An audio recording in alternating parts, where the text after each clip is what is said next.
हिंगोली जिल्ह्यात मध्यरात्रीपासून जोरदार पाऊस पडतोय। काहीसा पावसाने दिलासा दिला असला तरी हिंगोली जिल्ह्यातली सकाळपासून जी आहे ती पूर परिस्थिती कायम आहे।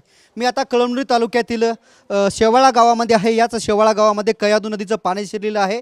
मी आता कमरेपेक्षा जास्त पाण्यामध्ये उभा आहे आणि याच शेवाळा गावामध्ये जे आहे ते अनेक घरांमध्ये जे आहे ते पाणी शिरलेलं आहे। आपण बघतोय की या घरामध्ये जे आहे ते आता कमरे इतकं पाणी आहे, गुडघाभर पाणी आहे आणि याच घरातील संसार उपयोगी जे साहित्य आहे ते पूर्णतः नुकसान झालेलं आहे।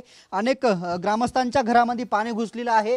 आपण जर बघितलं तर या ठिकाणी मोठ्या प्रमाणात घरांमध्ये जे आहे ते घरांनाही तळ्याचं स्वरूप आलेलं आहे आणि शेतींनाही तळ्याचं स्वरूप आलेलं आहे। अनेक ठिकाणी या ठिकाणी आपण बघतोय की संसार उपयोगी साहित्य जे असेल ते संसार उपयोगी साहित्य पूर्णतः घरामध्ये डुबलेलं आहे, घरामध्ये गेलेलं आहे। मी कॅमेरामॅनला विनंती करेल की या ठिकाणी आपण बघतोय की हे किचन वटा आहे।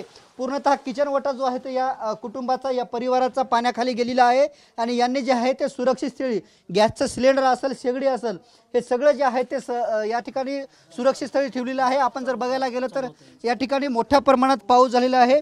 याच शेवाळा गावातील जवळपास 20 ते 25 घरामध्ये पाणी शिरलेलं आहे आणि 25 घरामध्ये पाणी शिरल्यानंतर जवळपास 15 ते 20 लोकांचं स्थलांतरित केला असल्याचंही याच कळमनुरी तहसीलचे तहसीलदार जीवन कांबळे यांनी सांगितलं। या शेवाळा गावातील जवळपास 10 ते 15 जणांना जे आहे ते रेस्क्यू करण्यात आलं। या ठिकाणी यांच्या घरातून जे आहे ते दुसऱ्याच्या घरामध्ये स्थलांतरित केल्याची माहिती तहसील प्रशासनाने देण्यात आलेली आहे। त्याचबरोबर हिंगोली जिल्ह्यातील अनेक गावामध्येही पाणी शिरलेलं आहे। अनेक गावांना पुराचा वेढा आहे। वसमत तालुक्यातील किन्होळा असेल, कुरुंदा असेल, यासह विविध भागामध्ये जे आहेत ते पुराचं पाणी आता शिरायला सुरुवात झालेली आहे।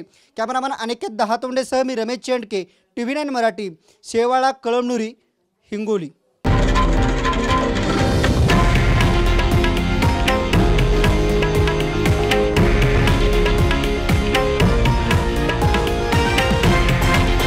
हे आहे देशातील नंबर 1 न्यूज नेटवर्क आणि आपण पाहत आहात TV9 मराठी, एकमेव।